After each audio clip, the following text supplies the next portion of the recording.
On this week's episode, is Sony willing to take any more chances? How NFTs can shape the world of collectibles? And is a Fast and Furious Jurassic World crossover a good idea? All this and more as we reach our next stop, the PCC Multiverse. Don't be alarmed. The quasi-shimmering light before you is a trans-dimensional gateway to other worlds, other voices, other thoughts, and other realities. Up feels like down, and down feels like the number 7 on a Wednesday morning. Don't worry. That quivering, blood-boiling sensation under your eyebrows is all a part of the charm. Welcome to the PCC Multiverse.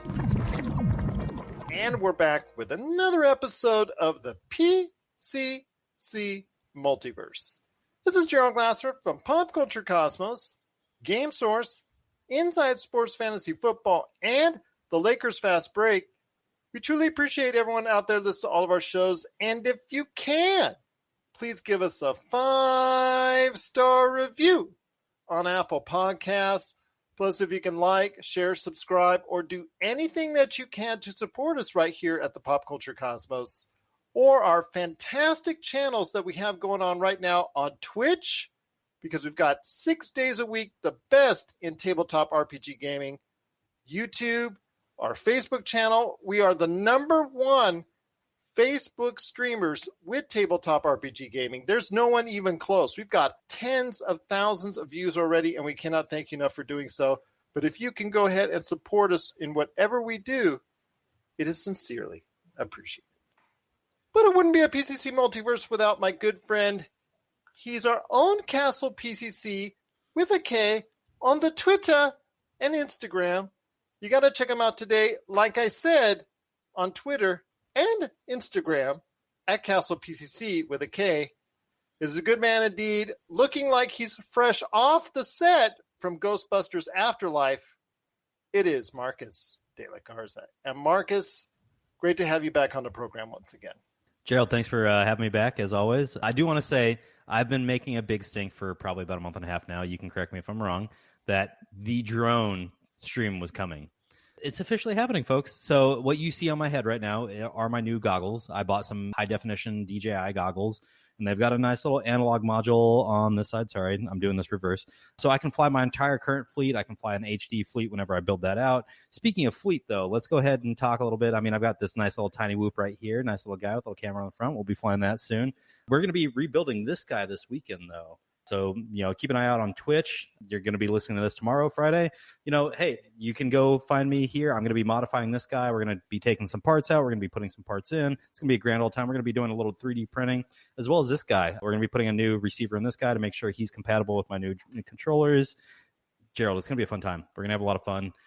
Kind of fortunate. My wife is out of town for about a week. I'm going to take advantage of that time by myself and build drones, fix 3D printers, and also study some programming principles. I've got a job interview that's coming up in about a week and a half. So if anybody wants to quiz me on React while we're building some drones this weekend, you're more than welcome to. Absolutely. So I look forward to seeing what you're laying out for us, hopefully in the near future, on our Twitch channel, Pop Culture Cosmos. I'd love to see you get developed to one day where you have the type of drones where they're going ahead and doing those city shots or the world shots or the landscape shots that you see at the beginning of every movie trailer known to mankind. We'll get there. Don't worry. There's a big business in that. I'll tell you why. Because every trailer known to mankind seems to have those drone shots. And to me, I like them, but they're so darn irritating when you do it over and over and over again. I mean, you got to change up the recipe just a little bit. Just a little bit indeed. But we got a great show. Full hour of Marcus and I today. No guests on today because we thought we'd just go ahead and hit you up with the hard stuff when it comes to what we're talking about here at the Pop Culture Cosmos. Hopefully it's going to be another great episode of The Falcon and Winter Soldier. I know we'll be talking about that, Josh and I, on the Monday show. But for today, we've got a lot of good stuff coming, including Sony playing it safe. What do we mean by that? We'll talk about that. Also as well, The Nevers. That came out to a huge reception on HBO Max. We'll talk about how big it was and the future of that series coming up here in a sec. Amazon Prime hit a milestone number here recently with Jeff Bezos saying, ooh, it hit a big number. How big did it hit? And what does that really mean for viewers and this whole streaming war concept that we keep on talking about almost on every single episode? And this whole competition with Disney Plus and Netflix and all that. We'll talk about that coming up here in a few minutes as well. I know in a recent episode I had with Vince Arturo from That Sports Card podcast, he enlightened me at that time about NFTs. And I said I really didn't know much about NFTs at all. Well, I've done my research and I've done my homework in the past few weeks, and I've been amazed at the booming market that is NFTs. What is an NFT? We'll talk about it. We'll talk about what IPs and pop culture staples have profited off this and how big this can get in the world of collectibles coming up later on in the show as well. And last, but certainly not least, on the back end of the show, we'll talk about the Fast 9 trailer was released, a second one, number 2. So we'll talk about that, but that leads us into actually our subject that we really want to talk about was director Justin Lin's comments, director of F9, Justin Lin, and actually the guy behind all the good stuff you see in the Fast and Furious saga. He spoke recently about a possible crossover between Jurassic World and Fast and Furious. Are we ready for it? Are we not? Is this something that they should do?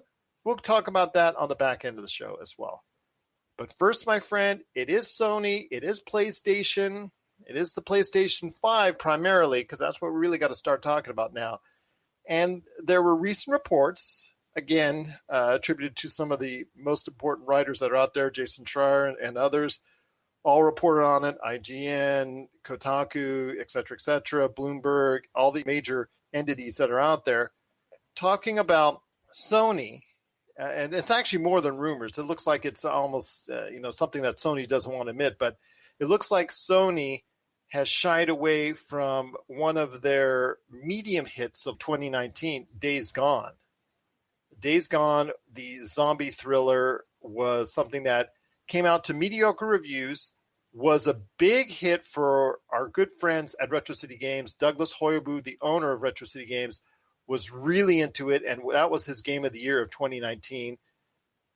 There was talk about a sequel. Ben Studios was going to go ahead and propose. Actually, they did go ahead and propose a Days Gone 2, but unfortunately, Sony has shied away from that concept at the moment and wants to focus primarily on a reaffirmation of the blockbuster IPs that they have, including a remake of one of the most iconic games that they have in The Last of Us, which is not really that old, and they've already done a kind of like up-resing to it already. They've already updated once and re-released it. They're committing to that instead of going out maybe a little bit more independent ones or smaller titles like they did have in the past. Journey was one of their great successes.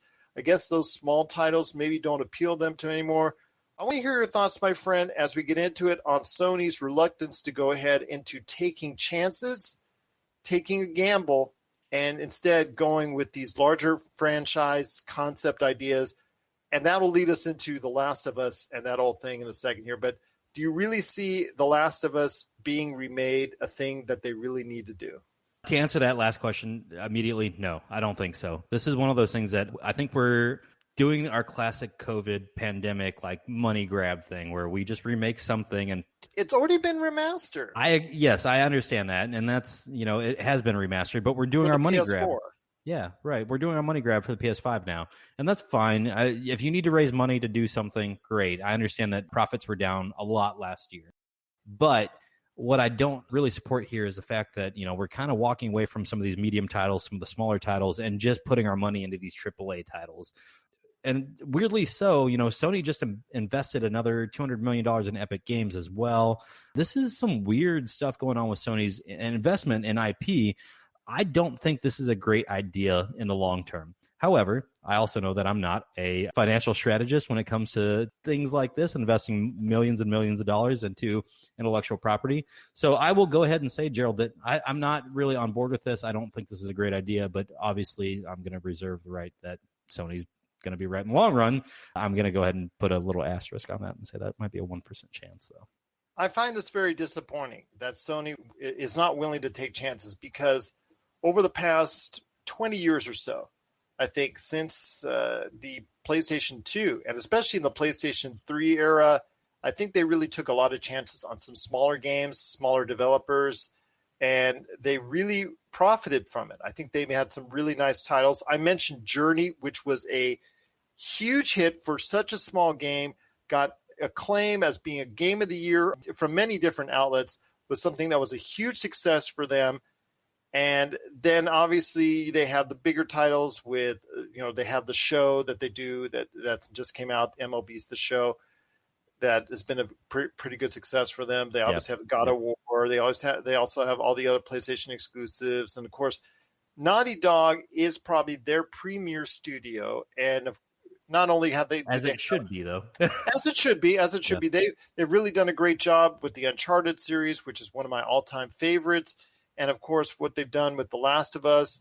I know The Last of Us Part 2, that was like all over. People were loving it. People couldn't stand it. But again, at the end of the day, it was so well made and so well crafted that it garners quite a few Game of the Year awards in and of itself. So, I mean, even though how divisive the storyline was and some of the choices that were made within, it was still a well-made game to the point that it's been revered as far as one of the best of 2020. In fact, it was up for many awards as far as whatever Game of the Year you were looking at. But to me, going back with The Last of Us, which the original version was made for the PlayStation 3, at the tail end, let's put it in context here, at the tail end of the PS3, and then, because it was 2012, I think 2012, 2013, if I'm not mistaken. So that's the tail end of the PlayStation 3, and right before the PlayStation 4 came out, and PlayStation 4 fans, they gave us a remastered version of this already. So they've already bumped it up once. They have.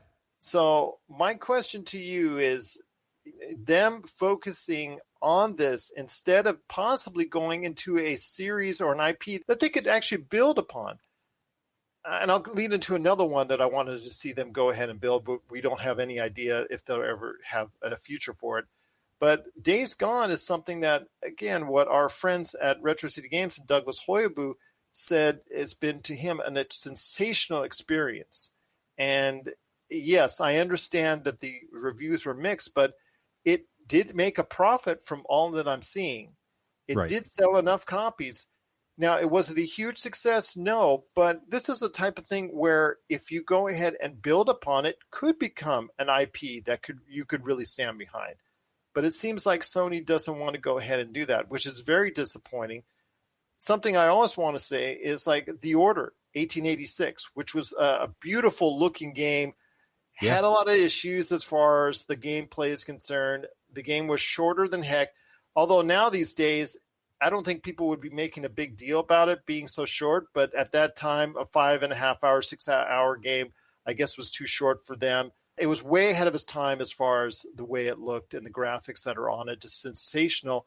And I'd love to see a storyline continue for that, but I know the studio involved has actually left Sony, so Sony would have to give it to another team as far as that's concerned if they want to do The Order 1887 or The Order 1888. But I would love to see them go ahead and go back into that universe, because I really think that's a time frame and a period that's still relatively untouched compared to everything else, because we've seen westerns, modern stuff, wars. We see all that stuff, but a game covering that period of time, they're few and far between. But I want to hear your thoughts as we close out this conversation on Sony, and if you could tell them, let's say you were at the board, you were in the board meeting, in the boardroom, and just give them a reason why they should just also give time and love to some great projects that are out there that are not just AAA projects. We see a lot of great things out of AAA titles, and I think my biggest argument here would be that, yes, we do see some really game-changing features that are developed in AAA titles, but I think a lot of times we see some of the best things in the small storylines that happen in some of the smaller titles that come out just simply at Days Gone. I'm with you. I think the reluctance to give that a sequel was a misstep across the board. And I think that the people that you really need to cater to, yes, are your people that are going to buy the major AAA titles, but the people you really need to be concerned about are the people like you and me that play some of the deep cuts when it comes to some of these games that really are sold on your console. They're sold on your intellectual property. And by skipping over some of these smaller titles, what you're doing is effectively telling people like you and me to get lost. And I don't appreciate that, at the end of the day. I understand that everybody's just trying to make a buck. But, I mean, if you want to make sure that I'm going to be around for the next 20 years, give me something that, is going to satisfy me. And unfortunately, year after year of Call of Duty, as much as I was hyped about this year, isn't going to do it for me. Year after year of MLB The Show, year after year of NHL, whatever it is, it's not going to do it for me in the long run because I've walked away from a lot of those annual titles. You got to give me something that's actually compelling. And I think a lot of times, your medium-sized studios that are releasing those games that are, just sneaking in under the radar, but are actually like a 71 or a 75 on Metacritic or anything like that. Those are the things that are important. Those are the games that are going to keep people happy and satisfied between AAA titles. Bend has not been a big studio. Bend is a type of studio that if it were to leave tomorrow or if Sony decided to go ahead and, give them the axe, people would be, okay, they did some decent stuff. But they mostly did either small games or support for larger games. That's basically what they've done over the course of their history. They did a lot of stuff for PlayStation Vita. They did a lot of stuff for other platforms, and they've had some nice successes, but they've never had that true AAA success. And Days Gone is probably the closest that they've come to it. And unfortunately, at this point in time, they don't see, or I don't see, or anyone sees a future for that series, which is a shame because it's something. Yeah, it's a huge shame. I know it's another zombie flick in an apocalyptic world, but it's something that did connect with a lot of players out there. And I'm hoping that Sony will revisit this concept because it's not just going to take 2 or 3 big titles that you throw at people each year to go ahead and ultimately win you out on your next console generation, because you have Nintendo building a better Switch, supposedly, that's going to come out and going to 4K Switch. Yeah. Well, actually, 720. Good luck trying to get 4K. Yeah, that'll come out in 2029. But anyways, I want to go ahead and say that Nintendo Switch is still selling like hotcakes. The Xbox Series X, they can't be number 3 forever. With the way that they're going ahead and putting enough time, effort, and money, and obviously the acquisition of Bethesda, they may not be number 3 forever. So you just can't just take everything for granted. You've always got to be innovative. And one of the things Sony has been over the past 2 decades is they threw stuff out there. Sure, they've had a ton of failures. Let's get that out of the way. They've had a ton of failures. But they've been willing to take chances more so than Xbox, more so than Nintendo. And going reverse course right now, I think, would be a grave mistake for the future of the PlayStation IP. I agree. We're going to do a really, really, really significant disservice to our hobby and the industry across the board. What are your thoughts out there on Sony clearly putting a focus on AAA gaming? Share us your thoughts. popculturecosmos@yahoo.com. Hey, this is Chad from Ghost Toasters, and you're listening to Pop Culture Cosmos Podcast.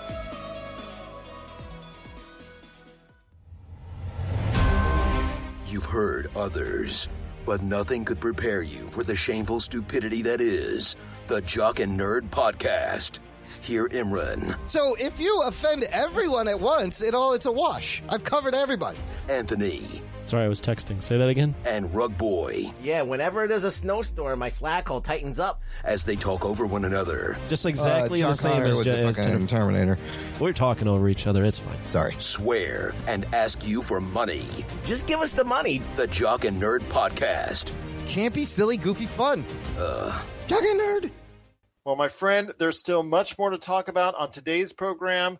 Wanted to give you a heads up that The Nevers debuted last week to a big 1.4 million subscribers. Actually got a chance to see it first off, the debut of The Nevers. It's an interesting concept. It's got a decent cast and a lot of favorable reviews for it. It's really getting a lot of good press. Have you gotten a chance to check out what's going on with The Nevers? I have not had a chance yet to check out The Nevers. However, I did just announce that my wife would be out of town for the next week, so I will give the first episode a watch. I can't say that I'll be ready to discuss, everything that's available to us at this point next week. But I will say that, I'll give it the first episode of watch, and we'll have a chance to break it down. I had a chance to watch the trailer. Stunning, man. I mean, visually stunning. There's something about that like darker, kind of dirty film style that we've got going on with this show, man. Like, Plus, it was also captivating. Yeah, it is captivating. Plus, it covers a time period that's not regularly covered. Yep. And something we talked about with the Order 1886. I was just going to make that comparison. Yeah, it's this really cool time frame that gets overlooked quite a bit. And I think that's one of the reasons why the Nevers could be a real big success for HBO Max going forward. I think this is going to be a hit just based on the trailer alone. And I can tell you that after I watch this episode, it's going to be a yes or a no moving forward. I tend to have that gut feeling within an episode or two, and you'll see me do, like the gladiator, yeah. We'll sit on the couch and do that, at each other, my wife and I, and just be like, are we doing another episode? No. All right, cool. We're going to move on. I mean, just looking at the way that it was shot, looking at the general storyline here, I'm excited for this one, and I can't wait to break it down with you next week. Absolutely. Going to be interested in checking this out myself. It is the Nevers that's now available on HBO Max. We're looking forward to talking more about it. The question is, do you want to know more, and do you want to talk about on HBO Nevers? It seems to be a very intriguing show, so we'll see what kind of hold it has. And the most important thing is HBO Max. What does this do for HBO Max as far as driving in more subscribers, driving in more viewers? Could this be the type of show that creates that conversation that gets people interested in HBO Max? We want to hear your thoughts. popculturecosmos@yahoo.com. Well, my friend, before we hit the half-hour break, there's still a little bit more to talk about on this side of the show, and that is Amazon Prime with Jeff Bezos. Yeah, Jeff Bezos, who I know, I feel bad for him. May have to buy him a sandwich here. Might be hard up for cash. Okay. Isn't he the richest man in the world? Something like that. I think it's like the top 10 richest people in the world now have like $1 trillion worth of net worth. Just some ungodly numbers. Yeah. So maybe he should be buying when you combine them. Yeah. Maybe he should be buying me a sandwich. But anyways, that dude could be funding our podcast forever. Wouldn't that be nice? Wouldn't that be nice? Hey, Jeff. Hey. But anyways, I wanted to go ahead. The Expanse. We know you like the Expanse, Jeff. It's fun. Yes. We'll do it every day. We'll do it if we have to. But Amazon did talk about a lot of things that they're doing going forward, but one of the things that Jeff Bezos did mention was 200 million subscribers as far as for Amazon Prime. Whether you buy it for the free shipping, whether you buy it for all the perks, whether you buy it for the Twitch integration, whether you buy it for the viewing of stuff as far as movies and television shows, specifically headed to Amazon Prime. There are now over 200 million of you out there that do, like us, because I'm an Amazon Prime subscriber. I go ahead and I watch some shows occasionally, but obviously the first thing that attracted me to it was the savings and the things that you could get for free as an Amazon Prime subscriber. So I want to ask you this. It's a different dynamic than you just saying outright they have 200 million viewers like Netflix, because Netflix beat them to it, 200 million. They're well over 200 million now as far as subscribers are concerned. Disney Plus is over 100 million, and then we go from there. Do you really count them as a true contender in this mix? I know we do on occasion, like, for instance, the Lord of the Rings series, when that comes up. We talk about The Boys as being something everybody seemed to be getting into. Yep. The Expanse that you talked about, which is going to go into its final season here. I mean, there's a lot to talk about with Amazon Prime. They just dropped a great trailer for Underground Railroad, which I cannot wait to see. It looks something that's very interesting, historical, and I think everybody should go out their way to see it. At least the trailer dropped, and it's available now on our Pop Culture Cosmos Facebook page if you want the link for it. It's something I think a lot of people should go out of the way to see. But I want to hear your thoughts on Amazon Prime. Is it a true major contender in the streaming wars? I think it is, but you do have to put that asterisk next to their 200 million, I think. A lot of us joined Amazon Prime, as you said, for the savings benefit. You're right. I wanted the 2-day shipping, and I wanted the free shipping on top of that. So I'm happy to pay, whatever it is now. I think when I started Amazon Prime, it was like $75 a year because I had a student membership, and then It went up to 99. I couldn't tell you what it is now. It just auto drafts out of my account, and I probably should pay attention to that. But it would be nice if you did. But I will say that, they're 200 million subscribers. I would love to know how many of those are actively using their streaming services. Now, mind you, I did say services, right? Because it's not just Amazon Prime streaming video. You actually have... Well, like I said, about the integration with Twitch. Yeah, you got Amazon Music that nobody ever uses for some reason. Some people I know swear by it. It's like this big puzzle with Amazon Prime. Yeah. How many people use how many things from it? The one thing I think that virtually everybody uses it for is they've bought something off Amazon and they've shipped it free in 2 days. That's something that I could probably say 90% have utilized it for that. How big of that pie, that 200 million pie, are actually using it to watch The Boys, to using it to watch the upcoming Lord of the Rings, like we talked about, The Expanse, Borat 2, Back to America 2, which was a big hit for them as far as initially for Amazon Prime. So I want to know, if we were doing a pie chart, how many people of these 200 million are actually utilizing Amazon Prime Video? Yeah, man, I'm with you on that one. I would love to know that exact number. If I had to just guesstimate here, I would say that it's probably 60% Prime Video, and even that number is exorbitant, right? Like that's a crazy number to think of in respect to 200 million users, right? To me, that's going to be one of those things that it doesn't matter what Hulu says, it doesn't matter what everybody else other than Netflix says at this point. That's a significant user base. Disney wouldn't have something to say about that, I'm sure. But if you look at a pie chart for this one, I think Amazon Prime Video at this point is starting to overtake their Prime shipping benefits or benefit users, that kind of thing. I'm on board with Amazon Prime as a whole, and I think that's because I use a lot of their services, and you don't realize how many of them you use, whether it's the 2-day delivery, the free 1-day delivery. Oh, I know how much I use. I use it a lot as far as shipping. Oh, yeah. I probably use it way too much. We had a point where when I was working from home, I felt like every day I was waiting on something from Amazon, whether it's a $5 piece or a $15 piece or, occasionally a $50 piece being shipped in the mail to me. I felt like I was always waiting for something to show up. Same here. I do it almost every day, or my wife will tell me, hey, there's something coming to the front, just to let you know. I'll say, okay, all right, waiting for it indeed. But it is something that people need to realize. Amazon Prime has that 200 million database. So if you are in the Amazon boardroom, so I'm taking you now from the Sony boardroom. So we're going to fly you from Japan. We're going to go ahead and fly you from Japan, and we're flying you into the headquarters of Amazon, wherever that is. I don't remember off the top of my head, so I'm sorry. But, okay, you're flying into there, and you're going ahead, and you're walking up the stairs, and you're going to meet Jeff Bezos now. Oh, God. All right, let's do the corporate lunch and all that. You want to go ahead and try and increase that share of the pie of the 200 million subscribers to go ahead and start watching more Prime Video. How are you able to accomplish it? What are you going to do to make this happen? The lack of advertisement was concerning to me. You've got how many boxes going out to how many people every day in America?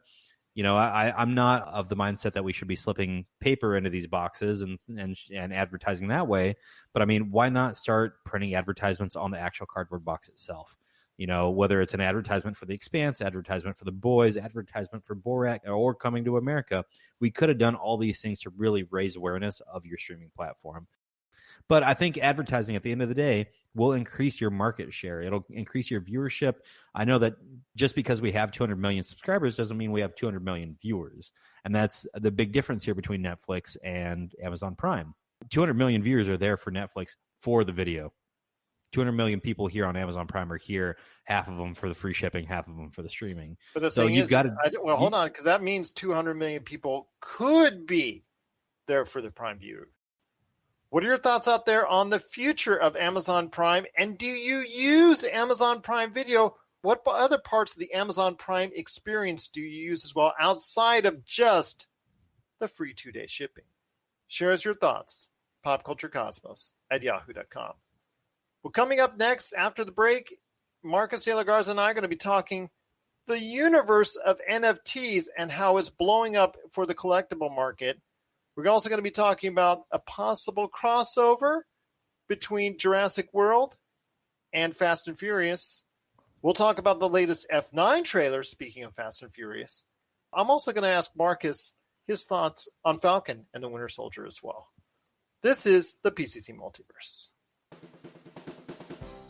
If you want to see the coolest action figure collections out there, the stuff that you played with as a kid, hear from industry insiders that made the toys that really, truly defined who we are, and you got to check out Season 1 of Action Figure Adventure. Check out Action Figure Adventure now, exclusively at Big Bad Toy Store. You'll get 10 episodes of awesome action figure fun.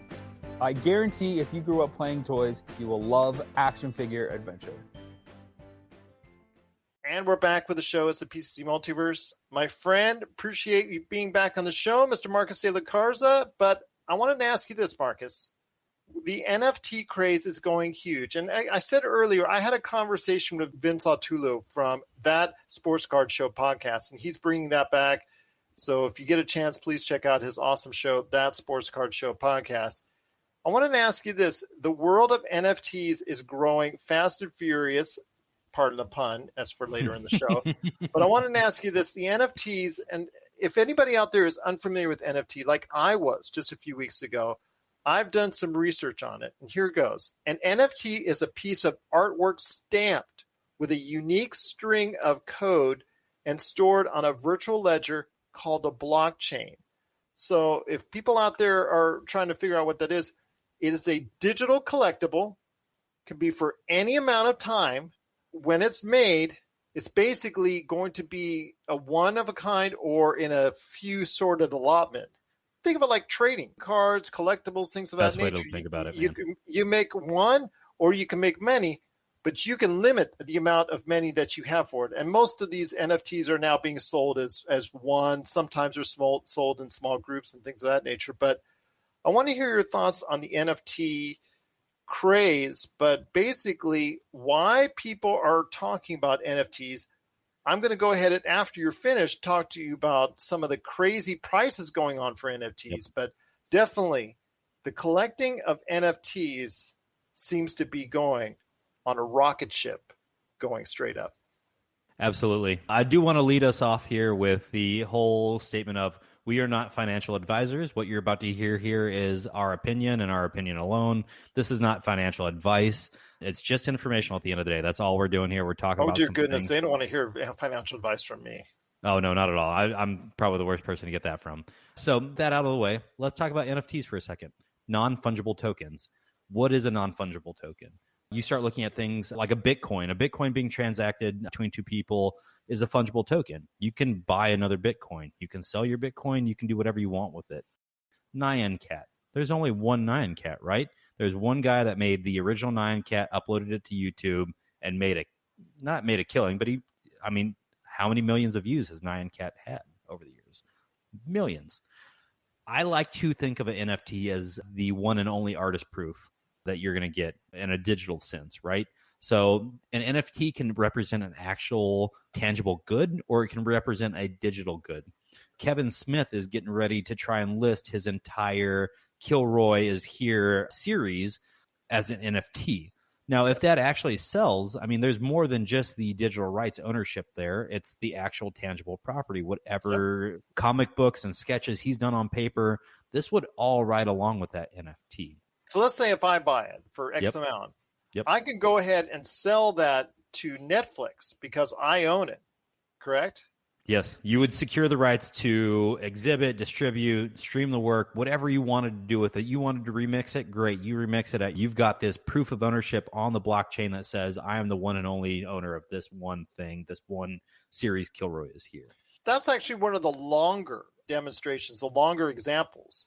Usually what there is as far as what I'm seeing lately is like, for instance, NBA has just, with the Top Shots that the company that they created, have done a huge market in this already. Most of those are usually highlights of a specific player. They go ahead and make it and turn it into an NFT, and then they sell it off to the highest bidder. Undertaker, the WWE for WrestleMania, one of the things that they advertise besides DraftKings and a whole bunch of other stuff is if you went to their site, they had available NFTs for a certain tier for a certain amount of price, and some of them were even up for auction. Now, they had certain images of The Undertaker in certain poses or doing certain things. in groups, let's say a group of limited, like 10 or 20, that they would sell these NFT licensed images for $100 or whatnot. Then they had some rare ones that they sold for just even much more than that. So they sold, in fact, one which was an appearance coming out as far as an entrance is concerned that you and I can see on the WWE network on Peacock at any point in time. They made a digital version of an entrance of Undertaker coming into the ring for WrestleMania. That was sold for $30,000.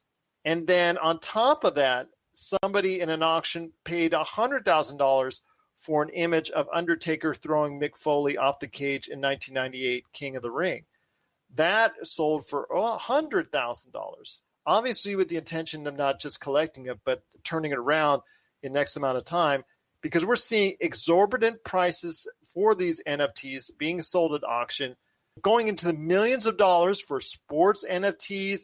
I know recently the music industry got examples of NFTs being sold for hundreds of thousands of dollars for charity. We're seeing a ton of this stuff as far as NFTs going up like crazy.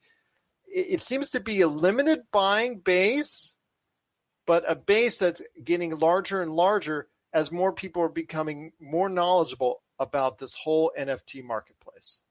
This is all the craze that's been built around the crypto craze that has been building in 2021. And this is an extension of the whole GME, Robinhood, retail investor thing. We've benefited from the stimulus package throughout the last few months of people getting a little bit of extra money, and that money is being turned around and being put into the stock market, into cryptos, into NFTs. And so that's why we've really seen the rise here. I do want to go ahead and point out, though, that was it an image or a video clip of Undertaker throwing Mick Foley off the cage? It's a video clip. It's just the part where he throws him off the cage. It's not the match. It's just that 10-second clip, right? That's it. Just where he throws him off the cage. So I do want to say that, think about how much money that clip alone has made throughout the years, right? So this becomes a personal investment. And again, you've got to do your own research. You've got to make sure that this is what you want to spend your money on. But if you think, and you can tie your wagon to this and find some sort of, logic to justify it, what you can do is start buying some of these clips, whether it's the Undertaker throwing Mick Foley off of the cage, whether it's LeBron posterizing somebody on the court, whoever it is, whatever it is, you can buy the ownership of rights for these things. I am of the mindset that the NBA is going to be the more solid NFT at the end of the day, because think about how often a lot of these shots, a lot of these replays happen on TV. Plus, they jumped on it first. On it first. Well, and so you start thinking about it. All right, so as LeBron posterizes somebody on the court, that clip gets played how many more times throughout the season? So if you're the first person that buys that the very next day, every time that airs on NBC, CBS, whoever it is, ESPN, you're getting that money. You get that money for them streaming that clip. And so this becomes an investment at the end of the day. Whether or not this is a smart investment is on everybody else. You've got to do your own research again. I know I sound like a broken record, but you're basically betting that this form of digital rights ownership when it comes to tangible or intangible goods regarded as art is going to be your long haul investment. I think this is a really, really encouraging sign when it comes to cryptocurrency. It's kind of showing that it's around for the long haul. I mean, something like storing a ownership of a non-fungible token on a blockchain is a very secure way to have this around for a long time. I don't see our technology going anywhere anytime soon. So with that being said, if you could get your name on the ownership of Kilroy is here, you might make money tomorrow. You might make money 20 years from now. But as long as you hold, at some point, that valuation is going to increase because there's only one Kevin Smith in the world. And there's also only one NFT of Kilroy. He's going to make only one NFT of it. So the last thing I want to go ahead and cover on this is the other aspect of it, which not a lot of people get to talk about, and that is the cryptocurrency, NFT, when you're doing these things, the impact on the environment. So this is not just like everything, there's got to be a give and a take. It takes a lot of energy to go ahead and string the code together and create these NFTs, to go ahead and make them an exclusive in either a one or a group type package and format. Right. Okay, whether it's just you're making only one or whether you're making 10, 20, what have you. So, I mean, there is an impact on the environment because it takes a lot of energy in order to create it. It's not just like you and me, like right now, streaming. I mean, there's a small amount of energy that's being used. It's, that we're doing by just streaming this. For NFTs, it's a little bit more than that, isn't it? It is, just slightly, though. I mean, it does take a lot of energy to power the miners that are actually logging all this data and doing all those things. When you start looking at it, though, what are people buying NFTs with? They're buying it with Bitcoin. And Bitcoin has a huge environmental impact at the end of the day. It takes a lot of energy to run a Bitcoin miner, and you're not necessarily just running one. When you put the money into it, you're probably running 10, 15, 20 miners at the end of the day, and those suck up a lot of electricity. However, I do want to say that there are things, solar energy, that are helping to alleviate some of that impact that we're having on the environment. If we can do things like diversify our energy inputs when it comes to a lot of the mining farms, and I do mean farm. I mean, if you really want to get into it, Vice has a few documentaries where they go through warehouses in China that are Bitcoin mining farms, like 100,000 square feet warehouse that is just loaded with server racks of miners just going to town trying to make as much money as possible on mining their Bitcoin, because as you mine the Bitcoin, you get a reward. Not to mention, I think it's next year, maybe a year and a half from now, the reward for mining Bitcoin blocks is going to have. So, there's a lot of pressure right now to try and make as much money as possible, and then know that it's going to keep going, your money's going to keep going up from there. So yeah, there is a nasty side to the NFTs. It's Bitcoin. It's how you pay for these things. I do want to say that there are other cryptocurrencies out there that are less energy inefficient. And so that's where you really need to start doing your own research and find that cryptocurrency that you identify with. You identify with the roadmap for that crypto. You identify with their mission statement, whatever it is. Let's talk about Dogecoin for a second. Dogecoin's on a huge pop culture rise right now. A lot of that's thanks to Elon Musk. Every time he tweets something about going to the moon, everyone thinks it's about Dogecoin. Who knows why? Doesn't matter. That valuation has gone up through the roof. Dogecoin is a lot less inefficient to mine than Bitcoin is. Your transaction fees, everything goes down. At the end of the day, you just have to be smart about it. I do want to put the disclaimer out there. Bitcoin's not going anywhere. So I think the onus is on us as the user base, as the voting base when it comes to making decisions as a group, to try and put some pressure on trying to find a more energy efficient way to do this. I'm hoping that we'll find more efficient ways to go ahead and mine Bitcoin, but it's so funny that our society, the first time it really gets into digital currency of this type, the first thing it migrates to is the least efficient one. So let's go for that one. Yeah, let's make the Bitcoin the number one type of cryptocurrency right off the get-go. That's the funny thing, is it was the first one to the market, and fortunately and unfortunately, it's the one that's stuck, man. At the end of the day, it's dragging the rest of us along. I'll say that I'm invested in a few different altcoins right now. Not Bitcoin, not Ether, not Ethereum, nothing like that. It's some of the more obscure things. There's always that hope in the back of my mind that the things that I've invested in from a cryptocurrency perspective are going to pay off, and I'm starting to see a little bit of a return on that investment. But I mean, dude, it's just, you're finding a needle in a haystack right now. The market's saturated with alternative coins other than Bitcoin, the big three, whether that's Bitcoin, Ethereum, and Litecoin, if you see it that way. But I think really right now it's Bitcoin, Ethereum, and BNB Binance token that's the one. What about De La Garza coin? That one seems like a nice one. De La Garza coin would be great. I've got to find a mission statement and a whole roadmap and maybe a whole dev team to support me. But, apparently all you have to do is fork Bitcoin and, come up with your own meme coin a la Dogecoin, and you're good to go, man. There you go, my friend. But NFT craze for collectibles is soaring. Just a lot of different pop culture IPs are getting into it. It's not coming late right now because it's still plenty of time to go ahead and invest and try to find a deal worthwhile. But if you are interested in more NFTs, I highly suggest going ahead and reaching out to us. We'll send you over some articles, or going ahead to like you said, going into more of cryptocurrency, things of that nature, but also the craze of NFTs.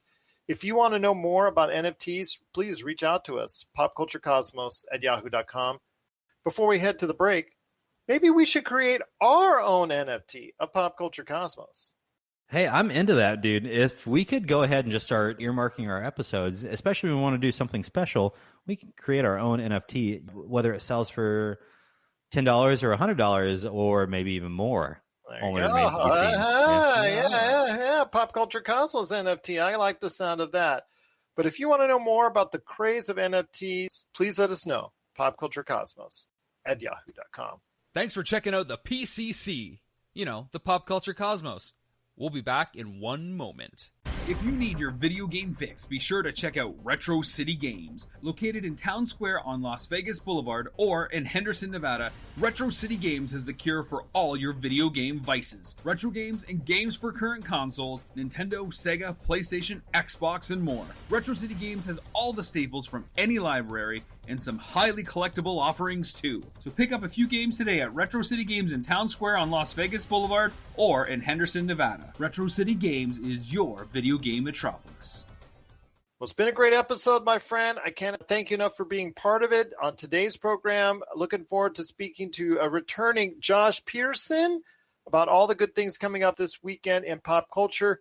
Hopefully, we will go ahead and be able to get a chance to talk about Falcon and Winter Soldier, Episode 5, which brings me to one of my last two topics with you. And I snuck this one in there, but I haven't heard your thoughts on Falcon and Winter Soldier as we head into Episode 5.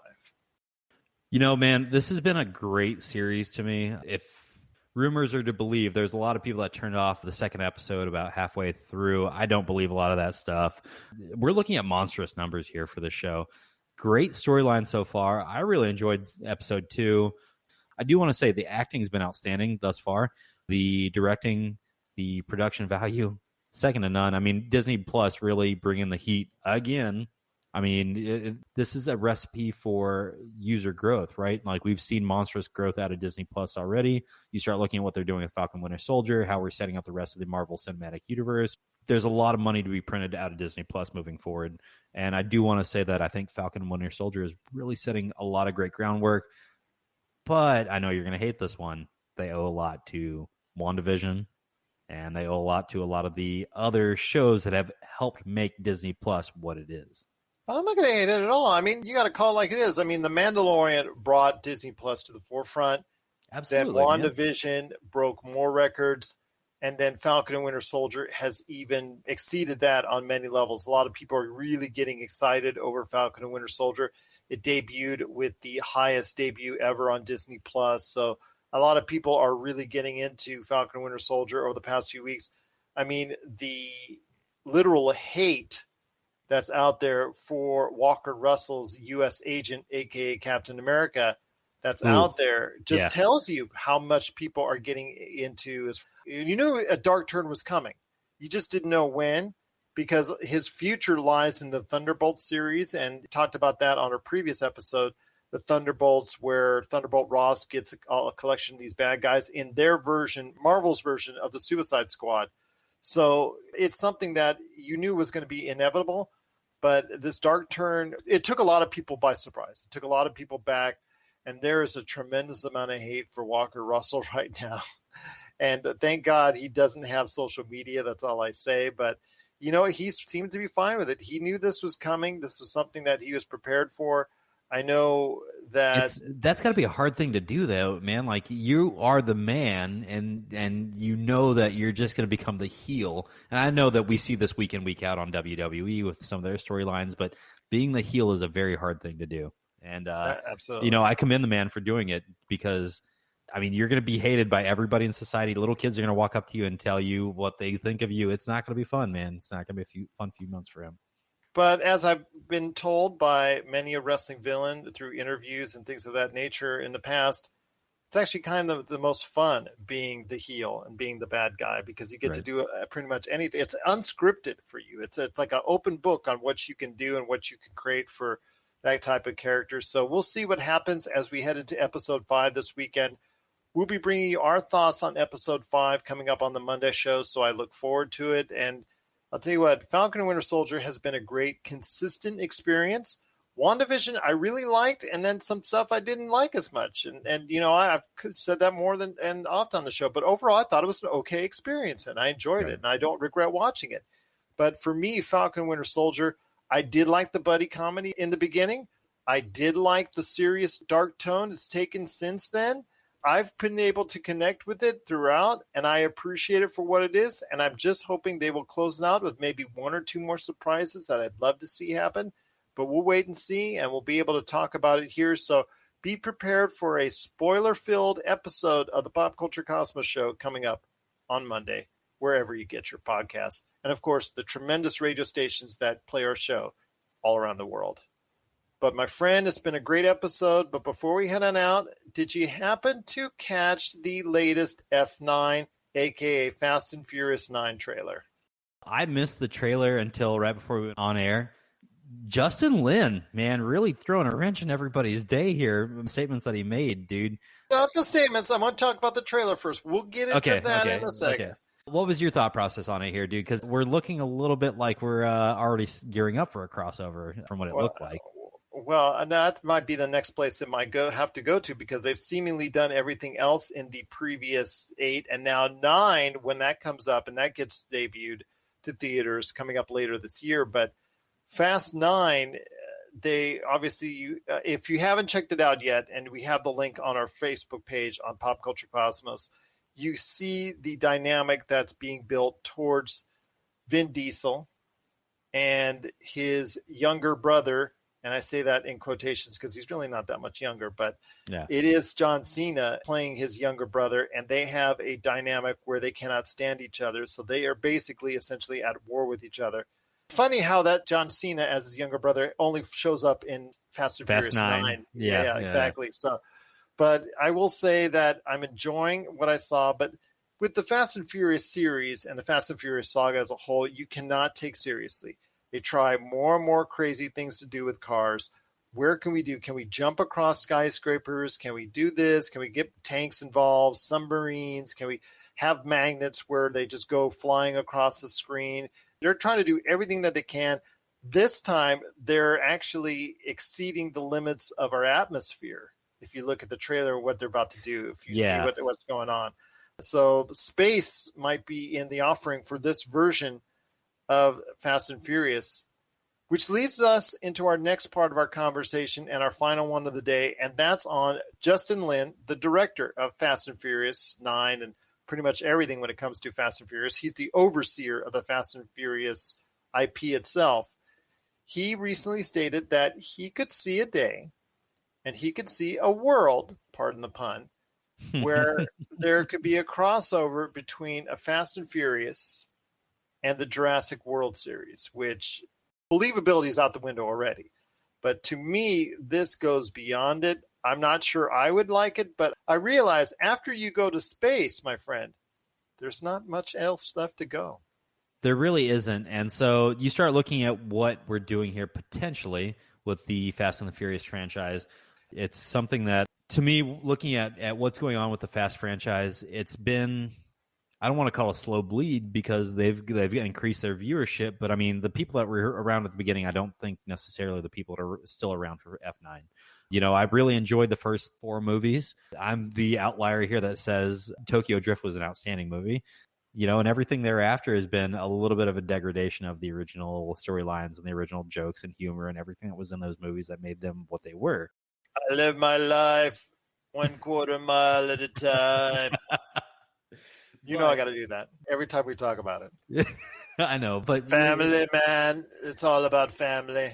Yeah. To me, where the Fast and Furious franchise has gone has been totally unpredictable, you know, for a majority of people.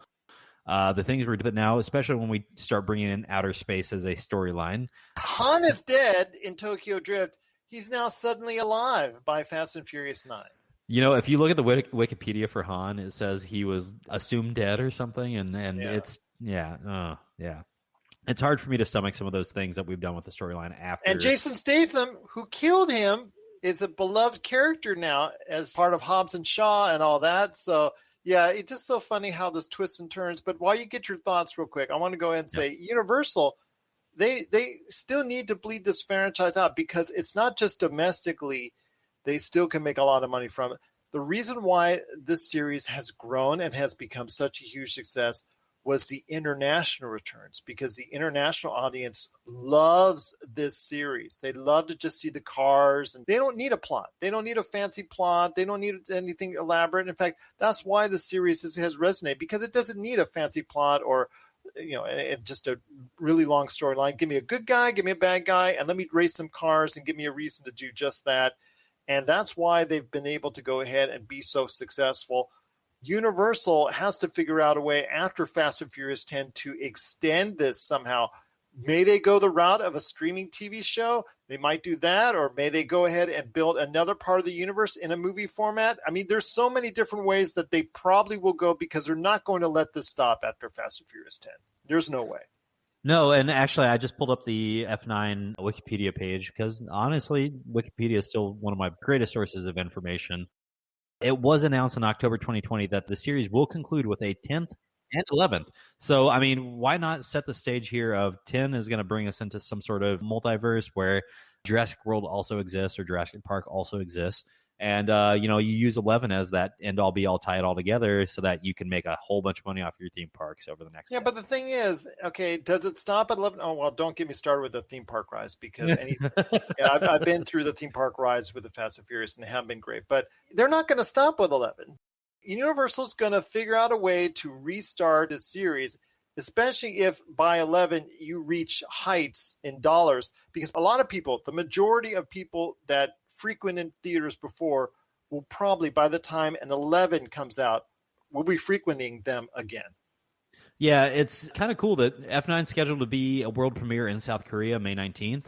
It sets the stage, dude, that we are an international audience now, right? This film started off as being a huge hit domestically, and now they're really driving their viewership and their money from an international community. Most of the money now is made internationally. Yeah. Honestly, Gerald, I think that the Fast and the Furious franchise, to me, has a end-all drop-dead date. But when it comes to money, Universal is going to keep printing that money, and it's going to keep going, dude. And so you can't fault them for it. If you've got people out there willing to watch everything that you produce when it comes to this IP, great, keep doing it. Because we see already them extending with Hobbs and Shaw. Yeah, I mean, they could go ahead with a series with one of the characters, Han or Ludacris's character or something like that. I see a future for the Fast and Furious series. It may not be in a Fast and Furious 12 or 13 or 14 or anything like that, but I do see a rebirth or an extension of it somehow, either in a streaming format or in a movie format, because you just do not let this series go until it actually dies out 100%. Agreed. What are your thoughts out there on Fast and Furious and Jurassic World coming together in a crossover, as was hinted that could possibly be the case at some point by director of F9, Justin Lin? We want to hear your thoughts if that's the last beacon of where they can go, because if they're going to space in F9, should they go dinosaurs next? Let us know. popculturecosmos@yahoo.com. Well, my friend, it's been a fantastic episode talking NFTs, talking Falcon and Winter Soldier, talking Sony, talking so much pop culture with you. I appreciate it. And, of course, you're playing with drones already right there in the background. Hopefully you will be debuting your work on our Twitch channel at some point in time. But any last thoughts on the way out? Just that, to put it in perspective, I think Saturday, 2 p.m. Eastern time is when I'm going to be shooting to hop on Twitch to start showing some of this drone stuff. It might be a little bit boring out the gate, probably not. Who knows? I'm going to be talking a lot about the electrical design on these things and how I lay things out, how I like to do my builds. So tune in, watch, learn a little bit about some of the do-it-yourself drone community. And, if you have any questions, please, please, please reach out. If I don't know it, I'll put you in touch with somebody who knows the answer to whatever your question is. Well, there you go. Check us out this weekend. Plus, also as well, all the tabletop RPG games that we do 6 days a week. Plus, of course, our great shows, the Pop Culture Cosmos, PCC Multiverse. We got the Lakers Fast Break running around somewhere. We do great shows for that after every Lakers game, so check that out as well. Yep.